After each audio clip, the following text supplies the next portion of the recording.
Coach, obviously another week where the offense really struggled. Didn't really during the game was still kind of in doubt.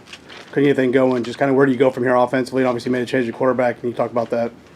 Well, yeah, we obviously use this bye week to make a lot of evaluations on things, and we got to find a way to get better without question. So every position's got to be evaluated. We got to be productive. We got to look at the guys that are making plays and those that are not in every single position, and we got to do just a great job of getting our guys, refreshed and ready from these last few weeks and get ready for our final push. So obviously we have to evaluate everything and find a way to score points, but we also got to play better defense.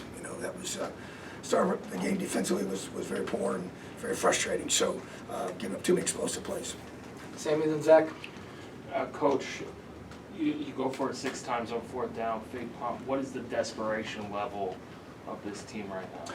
Well, I think, the 4th downs where they occur, you're just trying to find a way to stay on the field. The fake punt, obviously we needed to score touchdowns. You're not going to be kicking field goals. We only scored 3 points up to that time, so felt like what we called was there. Obviously came up short, so not a good decision, but at the same time, we need to find a way to get some momentum going for our football team. So just trying to be aggressive with that. Obviously, it was a very aggressive call in that situation. Didn't work out.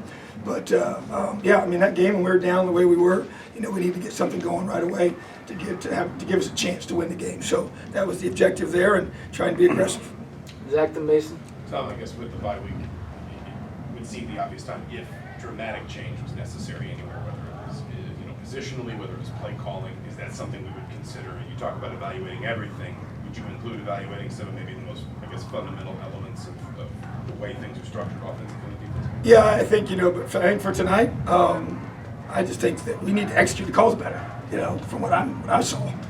So there was a lot of receivers open, a lot of opportunities to make proper reads, and didn't do that. So to me, that's really what I saw today. I haven't watched the film yet, but there's no question everything's going to be evaluated without a doubt. But at the same time, tonight's game was execution to me.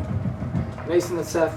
Coach, I think earlier this week it was Walt Bell that said that execution kind of is a word that gets used kind of for lack of a better terms with having to do with the preparation.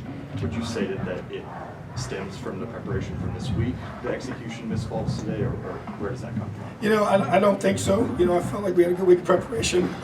Wouldn't have said the same thing a week ago after that game. But this week I felt our guys prepared well.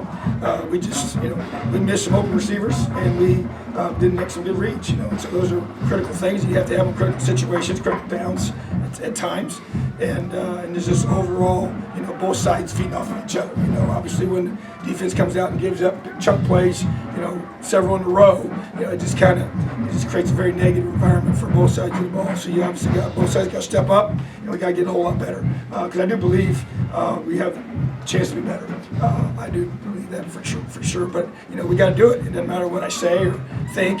We got to use this time to really improve, and whether it's making changes at certain positions, whatever it takes to be able to get our guys in position to execute those plays and do the things we need to do to win football games in this conference. Because obviously Maryland's a good football team. I give them credit.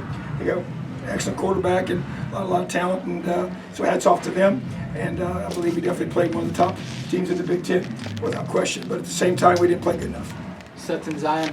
This is the 3rd straight week. Your defense has given up 400 yards of offense, and you mentioned the big chunk plays that you guys gave up. Are you seeing kind of any similar trends or the same kind of things in terms of the breakdowns that are happening there? There are 2 of the first ones, I thought were more fundamental of just playing, vertical routes with our eyes and 2 different players that made those mistakes. So obviously the film's going to really tell me more of that in terms of the trend piece of it all, but they definitely put you in a lot of conflicts vertically and with the way that they structure things. But at the same time, was disappointed in the way we played those. Didn't expect that to happen. I really expected it to be a 4-quarter battle in my mind going in, but at the same time, it did not unfold that way. So I just got to look at that without question. Going to do a really hard evaluation of our defense to be able to help us not give up those explosive. Because to me, that's just as long as we don't give up those explosive plays, then it gives you a fighting chance. Zion, and then we'll wrap with Daniel. Tom, what was your message, I guess, to Taven when you decided to put Brennan in the game for those final few drives? Well, bottom line is that we just needed to a spark, looking for something. Obviously, got two quarterbacks that have proven they can play, and so felt like that Brendan, has earned the right to have that opportunity. So he knows. You got to play well if you want to continue to play your position. So everybody's in that same boat. So bottom line is that Brendan came in there and made some plays, but obviously they had some guys subbed out as well. So it's about what we got to do to help this team get better. So he understands he's got to perform to be able to be in that position. Daniel Lessman. Coach, so obviously 2 losses in the last 3 games, and I think you said on Monday or just sometime earlier this week, the locker room after the Akron game kind of felt like a loss. Probably 3 games in a row, you didn't perform quite as well as you wanted to. What is it, as coaches, do you need to tell the team to kind of keep their morale up after probably 3 performances they were disappointed in? Yeah, I think that you rely on the leadership of your guys, the character of your guys in that room, and be able to grab certain guys individually before we went into the locker room and then said what I said. But it's about understanding the big picture of where we're at and where we want to be, and the time that we have. We have a lot of football ahead of us, and so that's a reality. That's true, and we got a week here to be able to get better, and that's going to be the focus. And so the whole objective will be to improve ourselves fundamentally, get better schematically, and make sure we got the right guys in the right spots. And so bottom line is that we got a lot of character in that room, and I expect the guys to continue to battle and fight and just keep getting better. All right, thanks, Tom. Awesome. Have a great night, Elio. We'll bring the